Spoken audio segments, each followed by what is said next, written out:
Je voudrais vous présenter mon canton, celui de Fumel-Tournon, pour les Lot-et-Garonnais qui le connaissent mal et pour tous ceux qui seront intéressés.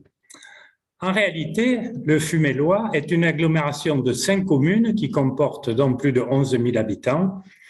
Il y a 3 villes sur la rive droite qui sont Fumel, Mont-Sampron, Libos et Condezaygues, et 2 villes sur la rive gauche qui sont Saint-Vite et Montéral.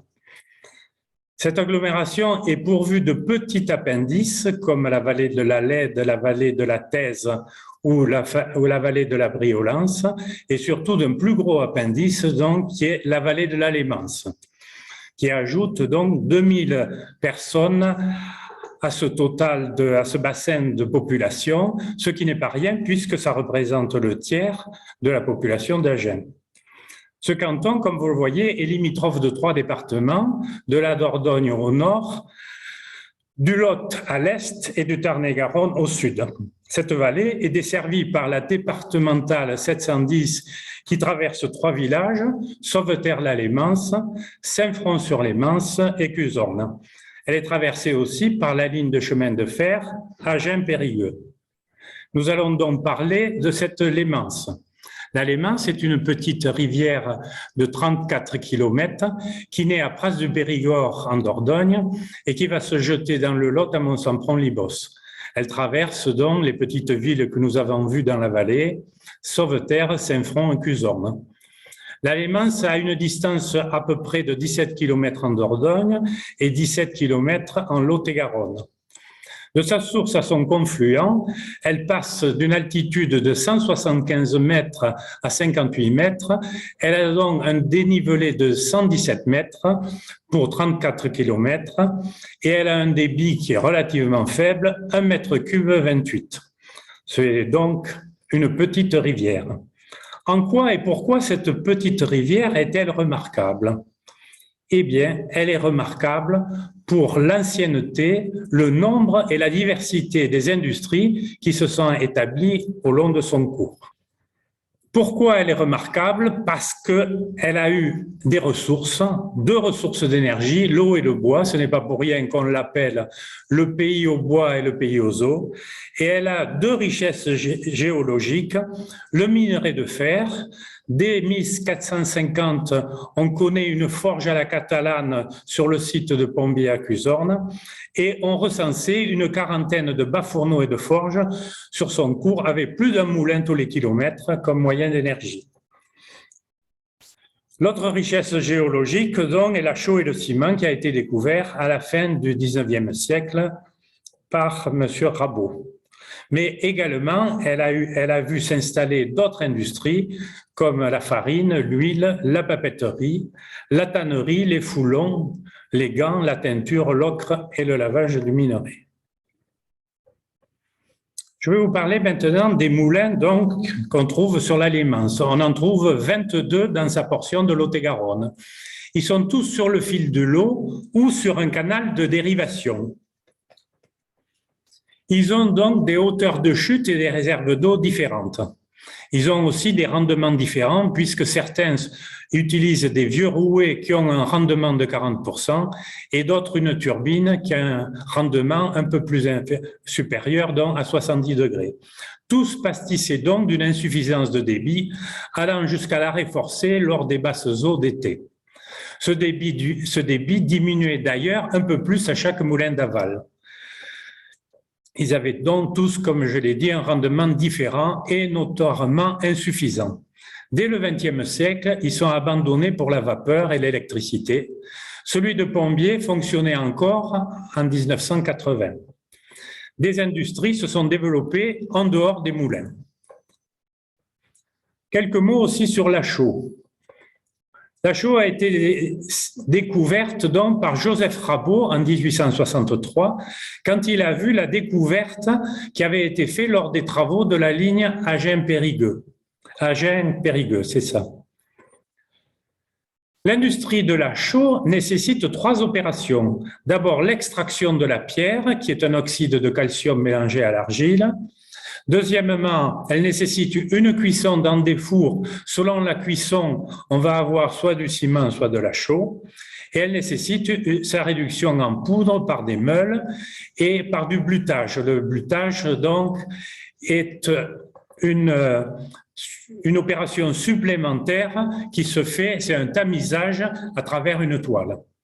Seule l'usine du Martinet, qu'on va voir un peu plus tard, avait sur le même site l'extraction, les fours et les meules. C'est peu dire le peu de fractions industrielles donc, de cette industrie. Pour moudre la pierre cuite, au début, donc, les industriels se sont empressés d'acquérir ou de louer les vieux moulins. Par la suite, on a utilisé des concasseurs à vapeur, puis électriques. On va donc, si vous voulez bien, descendre le fil de l'Alémance sur cette carte de Belém et on va partir donc de Sauveterre-l'Alémance. Alors, la plupart des moulins, je ne vous parlerai pas de la plupart des moulins parce que la plupart ont disparu. Ici, donc, vous voyez le nom des moulins avec donc leur spécialité. Donc, les deux premiers donc, sont des moulins, ont été transformés en maisons particulières. Certains ont disparu. Nous allons donc parler uniquement des plus importants. Le premier, donc, le numéro 20, donc, c'est le moulin du Martinet. On parlera ensuite de la Forge, qui est le moulin de la Forge, qui est donc à l'entrée de Sauveterre, et ensuite du moulin de Sauveterre, qui est lui, dans Sauveterre. Voilà, donc pour commencer, donc, le moulin du Martinet. Ici, donc, on voit l'usine Filippo Loras, qui a été auparavant l'usine Moutardier. Cet achat a été fait parce que l'usine Filippo Loras, qui est à Naval, donc, a fait un procès à l'usine Moutardier, qui est en amont, pour dérivation trop importante de l'Alémance. Donc, le problème a été résolu avec l'achat du moulin d'amont par le moulin d'aval.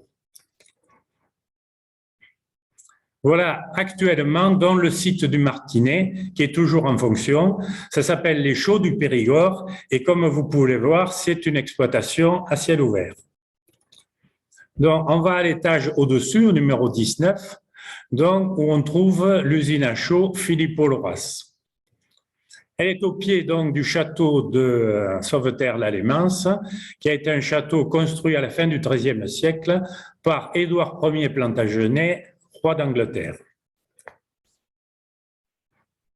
Voilà donc une facture qui explique donc la possession de Filippo Loras, qui possède donc ce moulin de la Forge Haute à l'entrée de Sauveterre-l'Alémance et le moulin du Martinet, ancienne usine Moutardier. Donc c'est le deuxième exploitant qui a racheté le troisième. Ici, on a une liste donc des anciens possesseurs de cette forge haute. Donc, le premier donc, est considéré au XVIIe siècle comme le marquis de Los, puis la Marque, puis Gignoux. Et la forge ensuite a été acquise en 1818 par le comte de Saint-Michel, associé à Viguerie et Jagerschmidt, pour continuer à y faire de l'acier, des faux, des limes et des scies, comme le montre ce document. Voilà donc un plan de l'usine de ce moulin de la Forge. En 1820, on voit que les bâtiments sont importants. Là, la charbon, quand on parle de charbon, ici, c'est charbon de bois. Ici, on voit qu'en 1856, la forge appartenait au maître de forge Jean-Pierre Trubel, qui fait partie des grandes familles d'industriels de cette vallée. Et ici, il demande d'établir un deuxième haut fourneau, 6 fours et 2 trains de laminoir à l'usine de Sauveterre. Ici, par la suite, au début des années 1900, le dernier représentant de métallurgie, c'est l'atelier de la forge et de la tour de M. Meyer. Voilà une image presque actuelle donc, de cet étang de la forge de Sauveterre-l'Alémance. Ici, on va aller maintenant au moulin de Sauveterre de l'Allemance, dans Sauveterre-l'Allemance. C'est le moulin où vient moudre le premier exploitant de la chaux, M. Joseph Rabot, dès 1863, il y mousse sa pierre. On voit qu'auparavant, il avait eu une forge et une fonderie. Et il se diversifie, M. Rabot finit par se diversifier puisqu'il exploite aussi un polyhydrocarbonate de cuivre censé donc combattre le black rock et le mildiou. Il est associé avec M. Onac, un Agenais. Ici, on voit l'exploitation de M. Rabot qui est en face Sauveterre-l'Allemance. Et ce moulin va devenir aussi, le moulin où il moud, va devenir aussi le site de la tannerie Augère et plus tard de la fonderie Mazard. À droite, on voit les carrières de chaux de M. Rabot. À gauche, donc, on voit la gare de Sauveterre et on ne voit pas, par contre, le moulin qui est un peu plus à droite. Comme successeur, M. Rabot donc, aura, au début du XXe siècle, dont aura comme successeur M. Delrieux. Voilà donc l'exploitation des chaux Rabot et Delrieux, qui sont devenus en 2006 les chaux Socli, qui est une firme italienne, qui a fermé le site en 2014. On voit que l'exploitation avait été commencée donc à ciel ouvert et il a continué en galerie. Pour une journée du patrimoine, la société Socli avait affrété des petits cars et avec ces petits cars, on est rentré dans ces galeries. On a parcouru à peu près 500 mètres pour aller jusqu'au front de taille. Et comme je vous l'ai dit, le site a été fermé en 2014. Voilà donc sur le site de la Sauveterre, cette fameuse manufacture de veau blanc et ciré Valatin Augère, qui, au fur et à mesure, est devenue de moins en moins tannerie, mais de plus en plus usine chimique. Et voilà un document qui montre donc qu'il y a une plainte pour pollution de l'Allemance et la préfecture dit qu'il y a lieu d'obliger M. Augère à déverser toutes les matières résiduelles chimiques et organiques provenant de son industrie dans un puisard construit à cet usage d'une contenance suffisante pour l'absorber en totalité et situé à une distance de 50 mètres de la berge de la rivière. Voilà donc en quoi l'usine Augère s'est reconvertie en chimie. Cette chimie, c'est de la teinture ménagère pratique et c'est donc un détachant et dégraisseur qui s'appelait latex.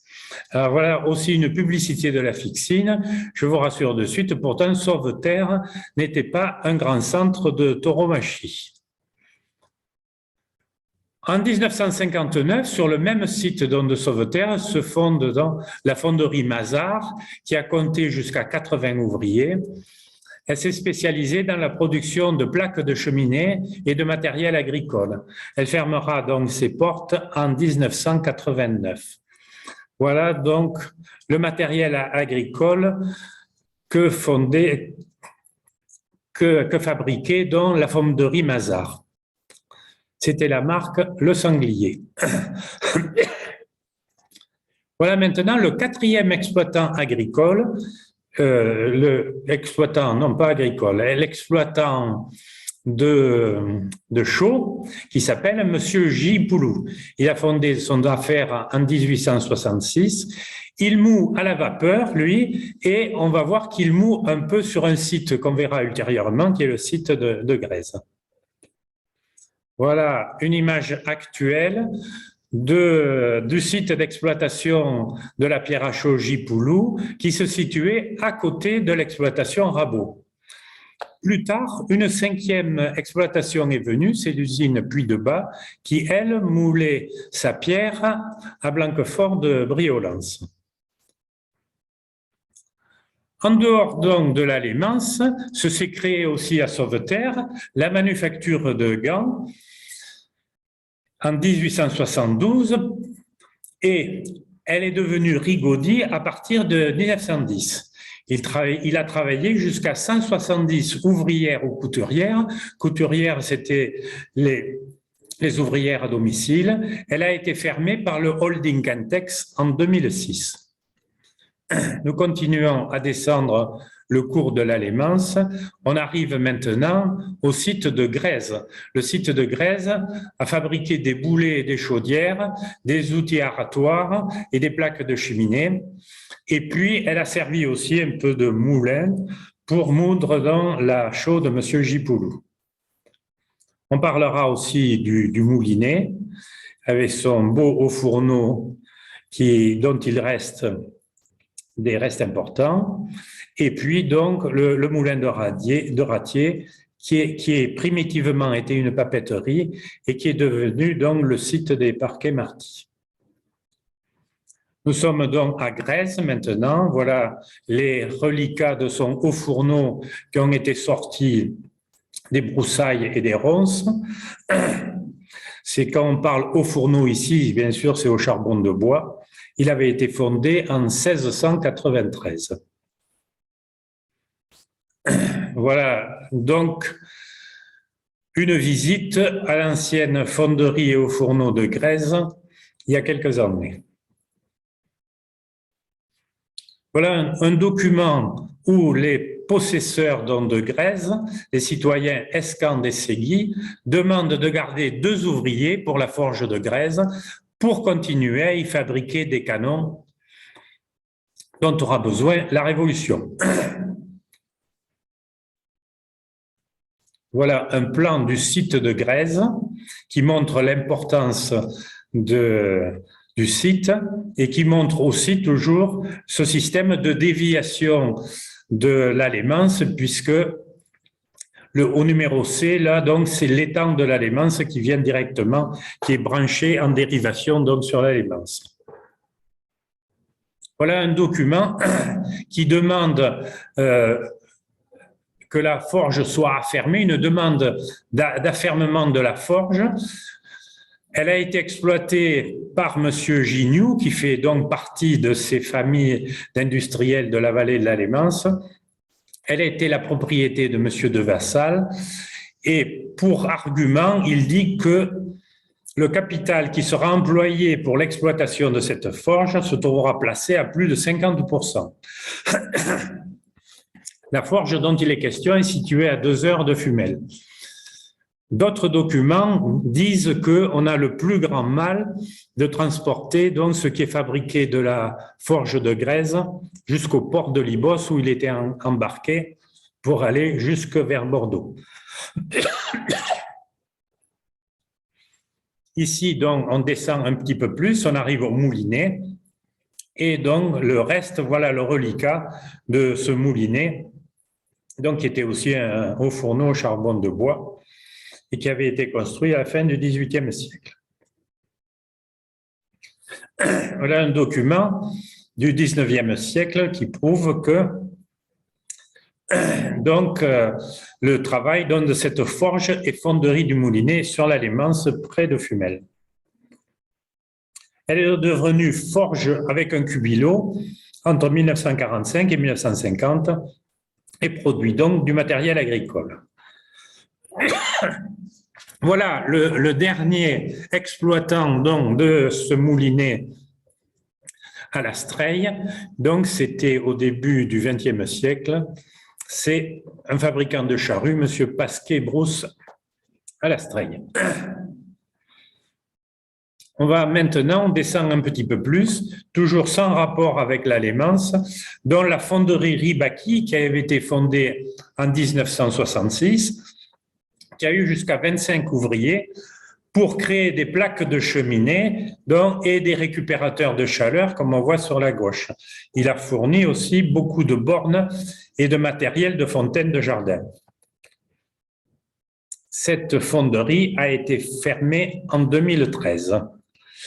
Voilà, un jour, ils avaient fait une journée de manipulation, et donc on voit ici la fonderie Ribaki en action, et ici donc la fonte en fusion qui est en train de refroidir sur des moules donc de plaques de cheminée. La fonderie Ribaki avait soumissionné pour avoir le marché des 32 camions de l'Hermione. En voici un, donc, mais la fonderie n'a pas été retenue. On descend un peu plus bas, mais on est toujours à Saint-Front. Voilà les chauds d'Elpech à Saint-Front, au début de leur exploitation en 1897. Ils exploitent donc la colline à ciel ouvert qui se trouve derrière eux. Cette exploitation d'Elpech donc est devenue Bruyère en 1945. Monsieur Bruyère donc était un descendant de Delpech. Voilà donc les chauds Bruyère plus tard, donc situé à côté de la voie ferrée et toujours en exploitation à ciel ouvert. Actuellement, elle est toujours en fonction, mais l'exploitation de la pierre n'est plus sur le site. Voilà donc à Saint-Front les chauds Bruyère actuellement. Enfin, dernière usine à chaux de Saint-Front, l'usine Rousselier-Tanaïs, qui a été fondée en 1870, qui broyait au moulin de Ratier que nous allons voir maintenant, et qui a été désaffectée en 1960. On arrive maintenant donc sur le site de Ratier, qui est le site d'une ancienne papeterie, la papeterie Ballande, créée en 1822, qui faisait donc du papier dit d'Amsterdam. Puis, ça a été la papeterie Rémy en 1854. Ça a été scierie au XXe siècle, la scierie Castagnier, qui est devenue donc les parquets, la scierie Marty en 1937, et ensuite donc les parquets Marty. Voilà une image des parquets Marty au moment de sa pleine expansion. Voilà, j'ai essayé de vous faire un historique un peu compliqué de l'entreprise Marty, puisque l'entreprise a été vendue d'abord et puis rachetée par Marty, puis rachetée par plusieurs grandes entreprises, dont la dernière, Target, qui l'a fermée en 2015 avec 518 ouvriers. Ce qui est de remarquable dans cette histoire, c'est qu'en 2000, l'entreprise Marty était leader mondial du revêtement sol-bois et avait inventé donc un système très important qui s'appelait Woodlock, qui était un système par encliquetage qui permet donc le chauffage au sol par parquet, et que 15 ans plus tard, l'entreprise est fermée. On descend toujours le cours de la Limence, dont on arrive maintenant à Cuzorn. Et ici aussi, deux choses importantes, dont le moulin de la Forge dans Cuzorn, le moulin de Pombier à la sortie de Cuzorn. Voilà donc la Limence qui jusqu'à présent était comme l'Arlésienne, on en parlait beaucoup mais on ne la voyait jamais. La voici donc dans sa traversée de Cuzorn. Vous voyez que c'est vraiment une petite rivière. Voilà donc le plan de la forge de Cuzorn en 1827. Rien qu'à voir l'étendue des bâtiments, on voit que c'était une forge importante. Et toujours ici, le système de dérivation de la Lémence pour faire une réserve d'eau, un étang très important, et avoir donc une réserve d'eau à sa disposition. Actuellement, le haut fourneau de la forge de Cuzorn, donc en ruine, il avait été bâti en 1819 et il sera fermé en 1930. Voilà un document qui est la demande de M. Gignoux afin d'avoir l'autorisation d'un haut fourneau pour la forge à fer de Cuzorn en 1826. Donc, on voit ici l'avis favorable du conservateur des forêts pour donc l'édification de ce haut fourneau.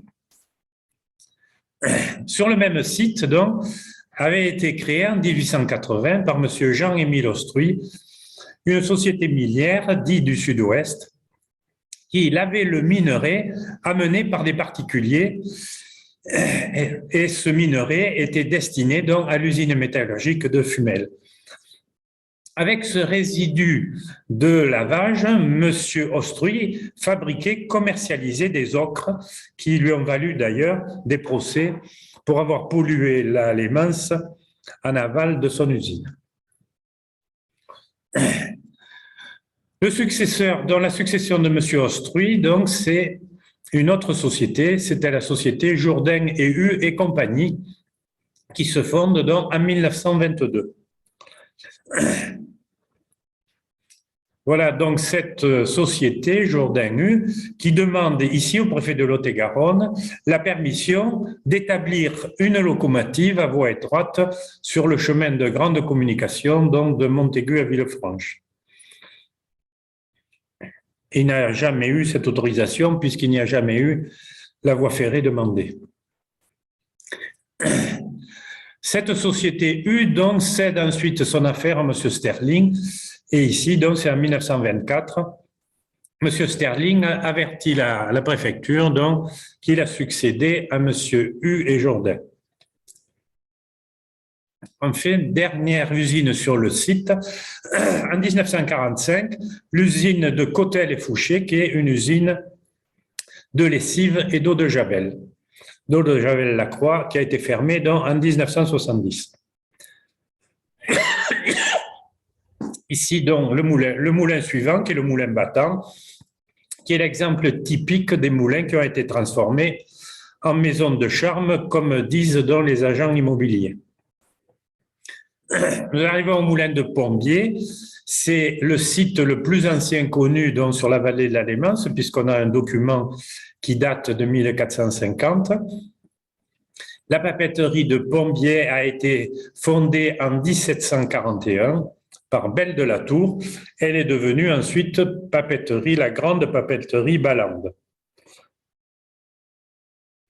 Voilà, donc les meules du moulin de Pombier, qui sont des meules verticales.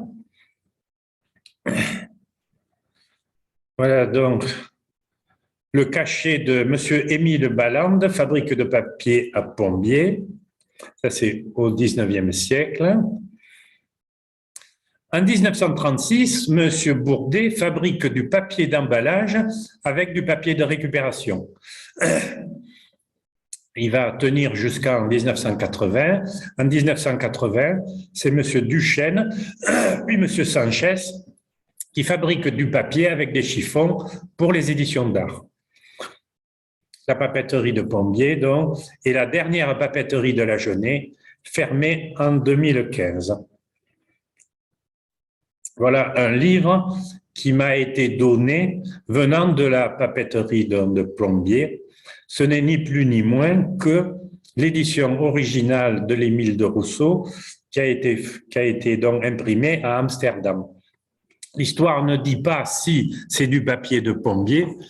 Et enfin, alors ce papier était dit papier Stadam, qui était la prononciation locale d'Amsterdam. Alors, c'était du papier de paille pour l'édition et on a fait du papier de paille pour l'emballage du sucre par le maître Balande. Par ailleurs, c'est vrai qu'Amsterdam était un grand centre d'édition. Je vous ai donné ici deux exemples de Voltaire dans Les Madames de Maintenon qui font donc imprimer leurs œuvres à Amsterdam. Voilà un plan de la papeterie donc, de Plombier en 1890. On voit que sur le même site, il y a donc un foulon, il y a la papeterie et il y a l'usine Berg. Voilà donc l'usine Berg donc, était une fabrique de mastic à cuve et à bouteille et aussi donc à cire à cacheter. On descend encore plus donc la Lémence maintenant pour arriver donc jusqu'à son confluent avec le Lot. Et donc, alors on va parler ici du moulin de Martilloc qui a été une papeterie très importante. On va parler aussi donc du Foulon, dont le bâtiment existe toujours, et des moulins donc de l'embouchure, les deux moulins de l'embouchure qui ont été donc dernièrement des moulins à chaud. Ici, le moulin de Buis qui a disparu pendant la Révolution, qui avait été reconstruit. Mais enfin, il n'y a plus que des bâtiments. Ici, donc, on arrive à Martilloc. La papeterie Trubel, fondée en 1741, devient Caperoni en 1869. Il y a eu jusqu'à 70 employés, donc c'est une papeterie très importante. Plus tard, on descend un peu plus loin. On a donc maintenant le moulin du Fourin, qui est aussi transformé en maison, ce qui est arrivé également au moulin de Cussac. On arrive maintenant dans l'Ibos avec la filature, le moulin du Foulon. Voilà la dernière filature de l'Ibos, Monsieur Fabre. Le foulon, ça veut dire battre ou fouler la laine avec de l'argile pour la dégraisser, puisque pour travailler la laine, il faut qu'elle soit dégraissée, et donc on la dégraisse avec ce système de foulon. Le moulin du Foulon a été moulin à farine dans la première moitié donc, du XXe siècle. Ici, donc, c'est la boulangerie Issartier qui fait lui-même donc sa farine. On ne peut pas traverser l'Ibos sans parler de sa grande entreprise des produits réfractaires de la briqueterie de Mont-Sampron-Ibos. Pour continuer par la tradition de manufacture de l'Ibos, voilà la manufacture de tiges et de dessous piqués Raymond Desjouy. Ça, c'est début XXe siècle. Toujours XXe siècle, la forge serrurerie taillanderie Duchamp, qui fait des étuves effectivement à chemin de fer et qui fait des charrues et des faucheuses. Une entreprise qui a été importante à l'Ibos, c'est le déjeuner sucré Pensados. On arrive maintenant donc à l'embouchure de l'Alémance avec le Lot, où étaient installés donc les fours et les moulins de Bécaïs et du Caraillé de l'entreprise Bellhomme, de l'entreprise à chaud Bellhomme. Voilà la fabrique de ciment et chaud hydraulique Gaston Bellhomme, le futur sénateur. Voilà donc le moulin de Bécaïs, un des deux moulins dans l'embouchure, le premier et le second. Voilà.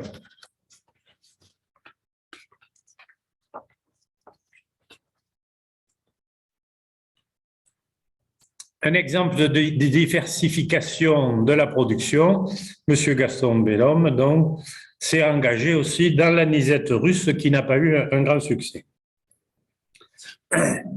De tout ce que je vous ai montré, donc, il ne subsiste plus que les chaux du Périgord à Sauveterre-l'Alémance. Ce sont des chaux et engrais agricoles et qui produisent de la chaux éteinte pour la construction. Ils en produisent 90 000 tonnes par an. Ils produisent également 100 000 tonnes d'agrégats calcaires pour la construction. Le combustible remarquable est la sciure de bois. Il subsiste donc également les chaux bruyères à Saint-Front-sur-les-Manses qui prennent aussi comme combustible la sciure de bois. Ils produisent 60 000 tonnes par an de chaux vive pour la fertilisation des sols et la stabilité des chaussées. L'exploitation, comme je vous l'ai dit, l'exploitation de la pierre se fait sur un autre site. Donc, toutes les entreprises dont je vous ai parlé, toutes ces entreprises ont périclité. La sidérurgie ancienne et ses moulines par une trop forte exploitation des forêts sur plusieurs siècles et par l'épuisement donc des ressources géologiques. Par le rendement des hauts fourneaux au charbon de bois qui est très médiocre puisqu'il faut 35 stères de bois pour produire 50 kg de fer. Les moulins ont périclité par une insuffisance de la force motrice de l'Alémance, le dénivelé et le niveau estival étant trop faibles pour trop de retenue. La chaux donc a aussi périclitées par une production trop artisanale et, comme on l'a vu souvent, trop peu rationnelle. Toutes ont ainsi pâti d'un taux de production extrêmement faible et du peu d'investissement, ce qui explique leur relative brièveté et les successives reconversions de sites. Les grandes industries récentes, comme donc les Parquet Marty, ont périclité à cause de rachats par des concurrents peu soucieux de la pérennité des sites, par la concurrence internationale, par la prise de contrôle par des fonds de pension, enfin par l'enclavement de la région.